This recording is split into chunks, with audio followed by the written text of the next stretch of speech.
I just got the order a little bit mixed up, but, let's see, I'm here. Mayor Pro Tem Villalobos, Councilmember Bunker. Here. Councilmember Styler. Not here, Councilmember McLeod Here. and Councilmember Clinton. Here. And Mayor Glaze. She's with us She's on there, Zoom. but she's muted. Okay, Mayor Glaze is here on Zoom with us. You can Dude. unmute yourself, Catherine. She can hear it, so. Can she hear us? Let me Yeah. ask her to unmute. That might help her. So let's go ahead and we'll stand up. to the pledge. I Pledge allegiance to the flag of the United States of America and to the republic for which it stands, one nation, And, yeah, with liberty and justice for all. And now, pledge to the Texas flag. Honor the Texas flag. I pledge allegiance to Texas, one state, under under God. God, one and indivisible. And now for invocation, I would just like to just pray for all those who are not feeling well, under the weather in our community, and just ask for restorative health for our neighbors. And I would also like to mention we lost one of our neighbors, Brooks, and he was very loved in Martindale and will definitely be missed. And as we're sitting here talking about our city affairs, just for us to have discernment for our neighbors and how we could be advocates to uplift our community. Amen. Yeah. God bless Brooks. So we're gonna go ahead and get started off with our public comments. One. Okay, so we have one public comment, and this public comment is Bruce Jennings. Hi, I'm Bruce. I appreciate you giving me a few minutes. Can you give your full name Okay. and where you live? Bruce Jennings, 541 Riverbend Lane, Martindale, just outside the city limits in the ETJ for almost 40 years. But I'm here to talk to you just briefly about the smart terminal. Now, the smart terminal, if you want to see maps, I got a couple maps. But the smart terminal is now all the way from the airport, the Highway 80, all the way to 142. They're pushing 5,000 acres, folks. And they're talking about as much as, well, they wanted 90% impervious cover. And I think we've got them down to maybe 70%. If you can imagine that much impervious cover. They also want the entire thing to be zoned heavy industry. If you can imagine our little community being strips of heavy industry. They don't have any clients yet, but there was a meeting with the airport and the Chamber of Commerce in San Marcos earlier this week, where the airport is pushing for grant money to get a strip for jet airplanes for the delivery of vehicles to come in. So that would be an enormous change. They wanted it once before, several years back, and it ended up going, I think, to Round Rock for the airport improvement money. Anyhow, I'm asking for your thoughts regarding the smart terminal in Precinct 3 of Caldwell County. On February 14th, a small group of Caldwell County residents spoke to the San Marcos Zoning Board. We asked that they delay adding that night an additional 600 acres to the area. And all the developer now owns property from the San Marcos Airport to State Highway 142 and is requesting this land to be zoned heavy industrial. Due to poor communications from the city and the developers, those of us that actually are the surrounding neighbors, all of us in our little group, represent all the little neighborhoods that surround this place, that we were granted a postponement for the decision. And they told the developers, unanimously a postponement, they told the developers, you need to talk to these people. You need to talk to these people. We will consider coming back on the 28th of March if you show productive communication. So we've got a chance here to talk to them. But due to that poor communication, they did get a delay, and they also stated that the 28th of March may not be enough time because our little group is meeting Sunday night just to sit down, because each of us has, I don't know if anybody saw the paper in the Lockhart paper yesterday. There were 3 articles in the opinions page about flood and drainage issues, okay? One of those was me. The other 2 were other issues in Caldwell County. We have concerns. Each of us has our own little list of concerns, and each of us had our own little separate presentation, but we certainly got their attention. We've gone 3 or 4 times now to the city council meetings over there and to the zoning meetings, okay? We're going to meet and try and prioritize and coordinate our thoughts about what we'd like to see as far as some changes. It's like people that have cemeteries. You ever looked at the list of how many cemeteries there are in Caldwell County? Go on the website. It's like 4 pages long. I had no idea. Anyhow, but people that want buffers. One of the things they've done in the last couple of weeks is to take out all the retail. They took out all the retail, and that's what this 600 acres was. They took out all the retail and wanted to put it all into heavy industrial. Okay, they have a very short list of chemicals they don't want on site. We'd like to see that grow. We'd like to see some buffers. We'd like to see some retail. Okay, but what I'm asking for with this time that we have is for y'all to consider, give us some input, give us some feedback. Call me anytime you want to talk. As individuals, or if you want to do anything as a statement as a group. I've also written to the county commissioners this morning about this and asked that our group could meet with them. But we're going to get a little more organized before we start meeting with the developers, okay? Because I'm asking the developers to do presentations. They need to do, that Reedville needs to know what's going on. The people that live in Pecan Park are going to get completely surrounded by this development. Okay. People in Martindale need to know what's going on. People along 142 need to know what's going on. This thing is massive if it gets off the ground. Right now, they don't have any contracts. They don't have any, but we'd like to see things like transportation studies with each of their tenants, if you would. What kind of train use? I mean, I've seen illustrations where they've got 3-story, 80-foot high storage units for railroad cars. And I asked the guys, I said, how many railroad cars can you get in 80 feet? Because to me, my mind was like 10, and they're like 3. And I said, well, that's going to be kind of ugly to come into town on Highway 80 and see all that graffiti laid in railroad cars. Oh, we're going to set it back 200 feet. I just laughed and said, buddy, my front yard's 200 feet. That's nothing. But anyways, we do want it in the city limits. That's great. Take it into the city limits. But do we really need every bit of it to be heavy industrial?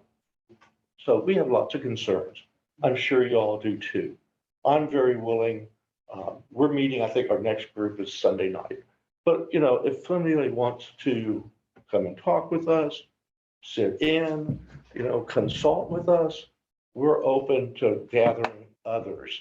And so during these next few weeks, we've got to pull more people into the discussion and get more opinions, because the fact is that it's probably going to happen, but how can we impact it so that it's much more livable? My biggest thing with the city down there is drainage. Okay, let me get on that for just a minute. Patient with me. Highway 80, every bit of that drainage that they're channeling up and down the improvements of Highway 80 and the new 110 bypass, and I know I'm getting over time, that drainage is all going into those 2 creeks that come between Highway 80 and the San Marcos River downstream of the new high water bridge. Okay, we've got 100 families that live in that strip of land probably. And those creeks all come through our driveways. Those creeks all come across our property. They're already starting to silt up because they don't have any barriers up yet. Okay, and so you can see the silt already coming down into those creeks. And I'm like, what are we doing here? San Marcos needs to have retention of the water before it just all flows into the creeks. Because if they silt up, we flood. Okay. So there's a direct relationship. And so when they want to add all this impervious cover, and they think they only have to have 1.5 inches of catchment for their little drainage catchment ponds over there. And I told these guys, I said, if you don't expect 5 inches, because every year we're going to get a 5-inch downpour, every year. You think you're doing great because you're catching 1.5 inches? I said, no, that's not going to do it. So anyhow, we're going to have ongoing discussions. It should be quite interesting. Want y'all to know if anybody wants to join and talk with us or give me a call. Thank you so much. Okay. And Thanks, Bruce. We You have bet. your numbers Sure. here for any council member who would like to speak with Bruce directly. Thank you, sir. Thank you. You bet. You bet. So that was our only public comment. And the next thing on the agenda, number 2, we have reports, and that's going to be with our chief of police. And he's going to give the report and then the annual racial profiling report. Hello. Hello, how you Hey, doing? Chief. So my report for January is we had 122 citations and 54 warnings. And I don't know if that was For tonight's meeting, we're just doing the annual rate. just doing the annual racial profiling Yeah, report. we're not Okay, doing that's why general. So it's that. Okay, so my annual racial profiling report, which is due, we report to the state. In 2022, from January 1st to December 31st, we wrote 1,091 tickets. Of those, we wrote 384 to females, 707 to males. I think the breakdown's all in there. If y'all want me to go over it all, I can. If there's any questions on this. I looked over our reports and I do what's required by going over the traffic stops, and we do not racially profile in Martindale. We had 0 complaints of racial profiling. Or 0 complaints of racial profiling at all in our agency.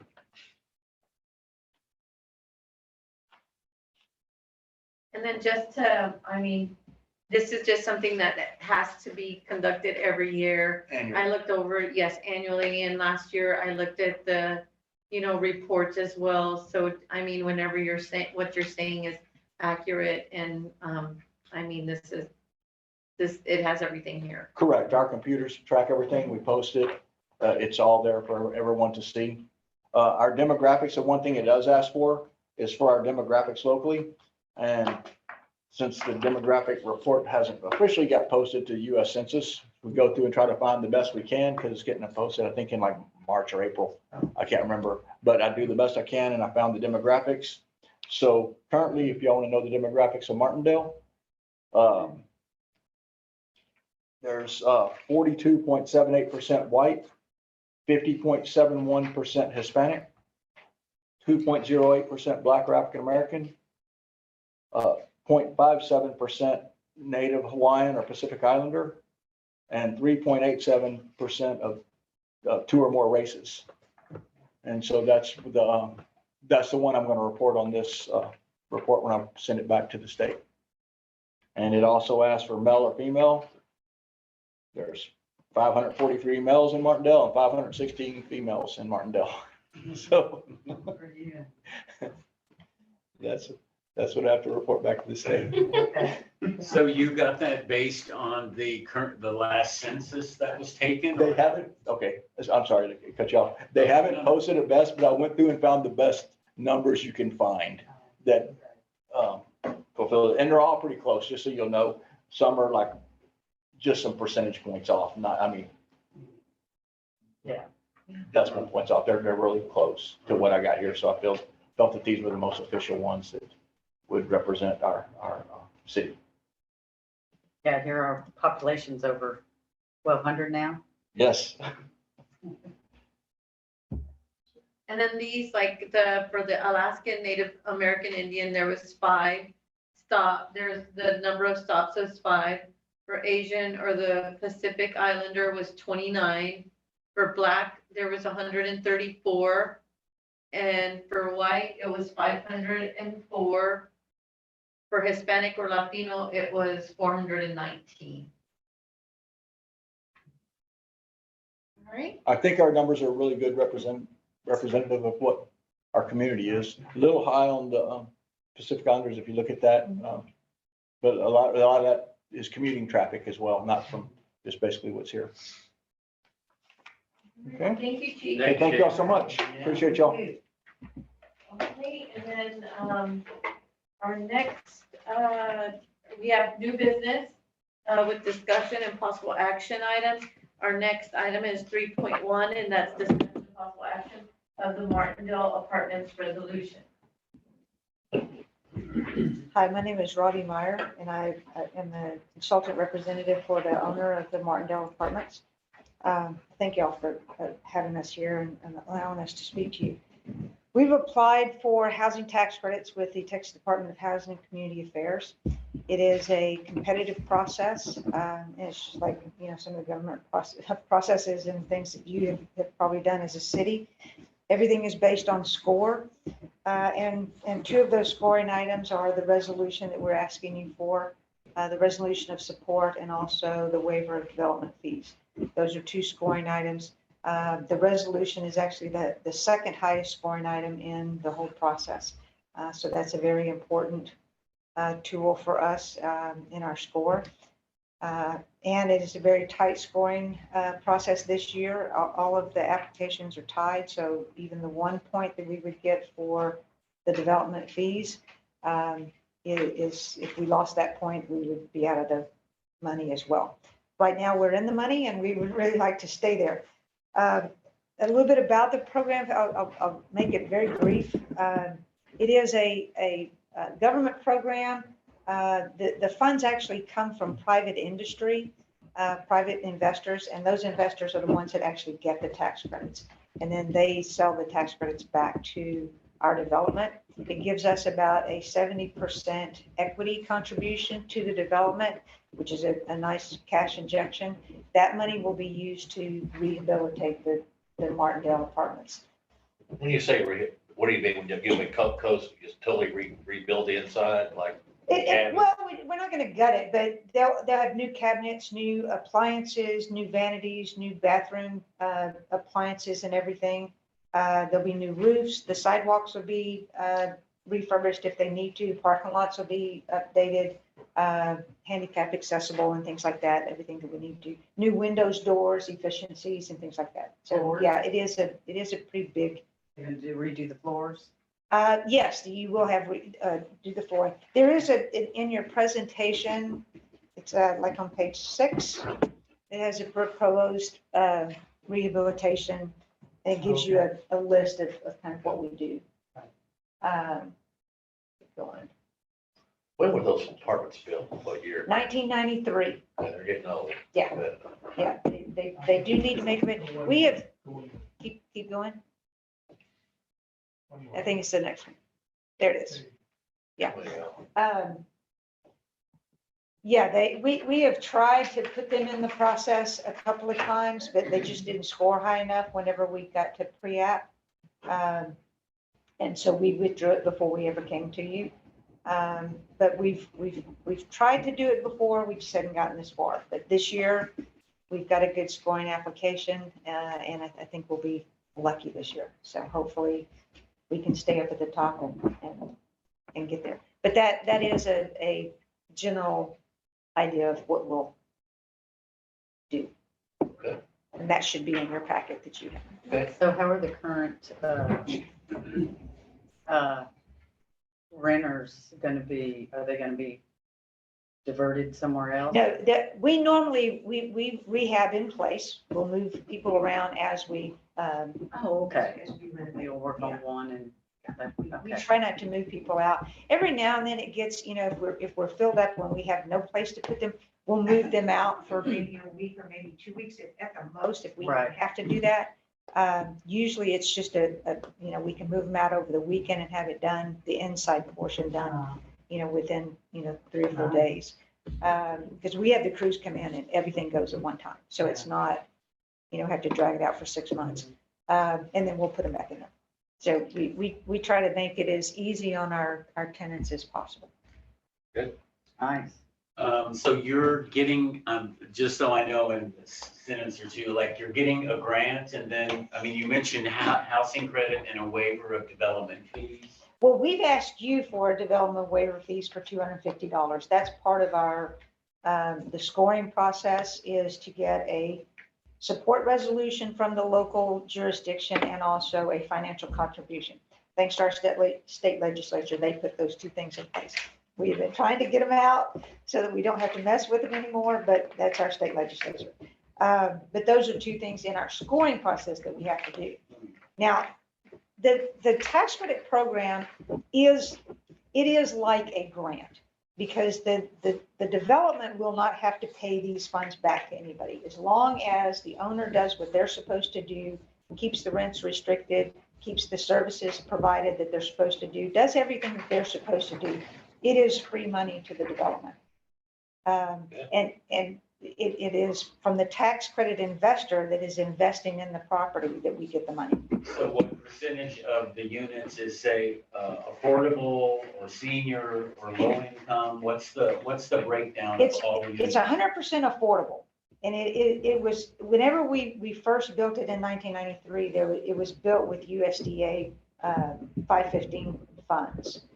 And they also, yeah, I don't know if it was originally, but it was originally with the 515. That 515 loan is still in place and it will transfer to the new partnership. The owners won't change, but it'll transfer to another partnership so that we can have the tax credit investor in there as well.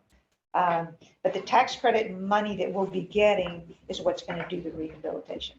The USDA loan will transfer because we don't want to lose that because that allows us to have the rental assistance.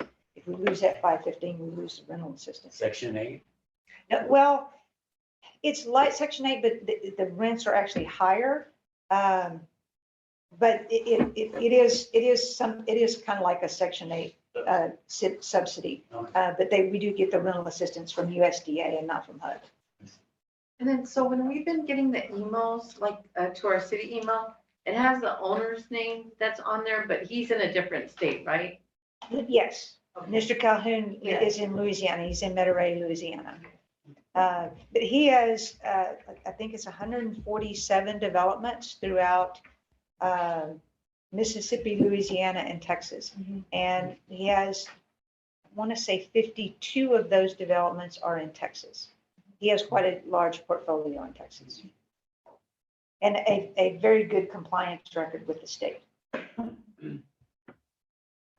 Hey, thank you. Sure. Did anybody want, do we go ahead and, are we waiting to? We'll need to get a motion, Yeah. then a second to, All right, I make a motion that we, resolution, that we pass a resolution 2023-020202, a resolution by the city of Martindale, Texas, relating to the Martindale Apartments rehabilitation of affordable rental housing. I second that. Okay, so Councilmember Bunker made the motion and Councilmember McLeod second. Sam, what is your vote? Aye, yes. And I'm an aye. So the motion passes unanimously. And Adrian, do I need to read the whole resolution or just? you don't have to read it. Just that resolution that Jen read out has passed. Good. All righty, so motion passes. Thank you. Thank you. Thank y'all for coming. Yes. Uh-huh. Okay, so now we're gonna move on to 3.2, and that is discussion, possible action of the order of the May 6th, 2023 general election, and there's a slide. In the packet. Okay. So this is a process that the Secretary of State requires of us to do. It is just recognizing that the city of Martindale will hold an election on May 6th. This establishes that we're calling an election, that we're going through the process that the Secretary of State requires us to. Below is the polling locations, early voting. If there's any questions, I can answer. So Three Rivers, the church is being used all the voting days. That's right. And thank you for mentioning that. And not City Hall. I guess. No, we won't be using City Hall. So this will be a joint election with our school district. Good. We're required to do that now. However, what will happen is they've asked if Martindale would open its polling location for an extended period of time in Martindale. However, they've agreed to For early compensate voting. for early voting, yes. And they agreed to compensate the majority of that cost to keep the Three Rivers Community Church open for before we used to have it for 2 days for early voting. Now I believe it's about 9 days, and they're covering that cost. So The school board. that's right. Okay. Adrian, I wanted to ask you, because I know last year, so we voted here in Martindale, and then because we can also vote, there's for a school board in San Marcos. Mhm. There's, I believe, there's one spot that we could vote for, but we have to vote in San Marcos. Do you know if that's still going to be the case for the San Marcos voting? And there's nobody that votes at that one from here. For the school district, Yes. you can vote here in Martindale. That's why they're That's gonna be for Hayes County and Caldwell? oh no, this is Hayes County. This is San Marcos. Mhm. As far as Caldwell, my communications with them have been null. This is only San Marcos. I wonder. That's a great point. I wonder Yeah. why I had to go to San Marcos last year then to vote there for that position, because whenever you look at our taxing entities, Yeah. they're also, they cast their votes for this area. So the voter turnout is so low in voting for that, and it's because the coordination is not there. They used to have it where it was here, but we had to come here to vote, and then we had to drive to San Marcos to go vote. So I can bring that question up with our elections administrator in the county. He's been working with all the entities involved, and I'll ask him why isn't Caldwell involved in our election as well. Or it's like a spot that's for, at the school board election in San Marcos. Yeah. Mhm. That's a great point. They take my money. Yes. They can take my money, but they Uh-huh. can't They take my don't vote without yeah, me. And see. so They don't then- make it convenient. Yes, so then no, and it Yeah, does take I time, remember. and I believe that when you look at the percentages of the citizens that go and vote, it's super low. And I mean, a majority of our kiddos, our students that live here, they do go to San Marcos ISD and the Days of Allah. So the number is really great. So I just want to make sure that if citizens are allowed to vote in that, then they need to be aware of where to go. If it's here, that would be more convenient. Yeah. But if it's San Marcos, I mean, it makes it so hard. So my understanding is the school district, items from the San Marcos School District should be on our ballot here in Martindale for early voting. Okay. And even election day. One change may be that the previous elections almost always were on the school property, and that kept their costs down, because as you all know, elections are quite expensive. But with the lockdown issues with schools, a lot of school districts no longer want the community coming on campus for elections. And then they found too many issues have come up with angry voters and people having incidents on school property. And so I did 35 years in schools. Most of the schools are now saying they don't want that. And so the school district is probably the one that has to fund that election.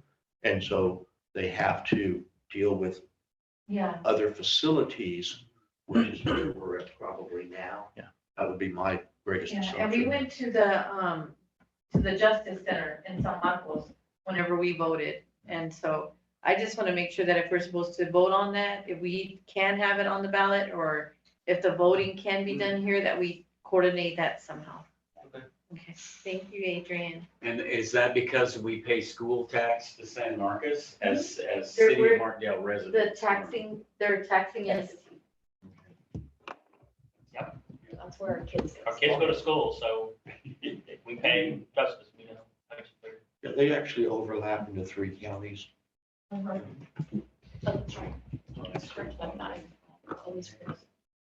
But yeah, I'll bring that question up to Devontae. But my understanding is that items voted for the school district in San Marcos is going to be here in Martindale. Okay. Does that address your concern? Yes. Okay. Anything like else? I'm sorry, Jen.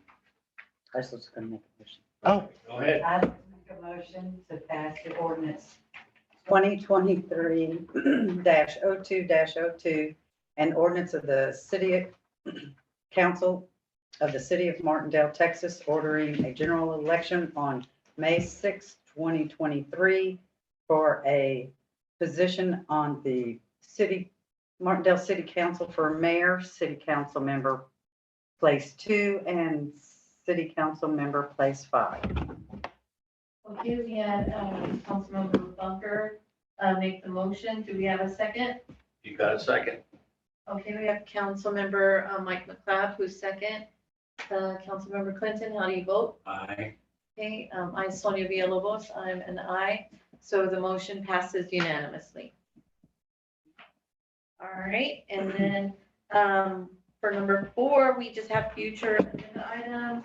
We have 4.1 environmental standards chapter, the river protection ordinance, 4.1B tree and brush removal ordinance, 4.2 park ordinance, 4.3 hotel tax workshop, 4.4 automobile parking, 4.5 holiday schedule for 2022, 2023, 4.6 utility help fund, and 4.7 is the employee handbook.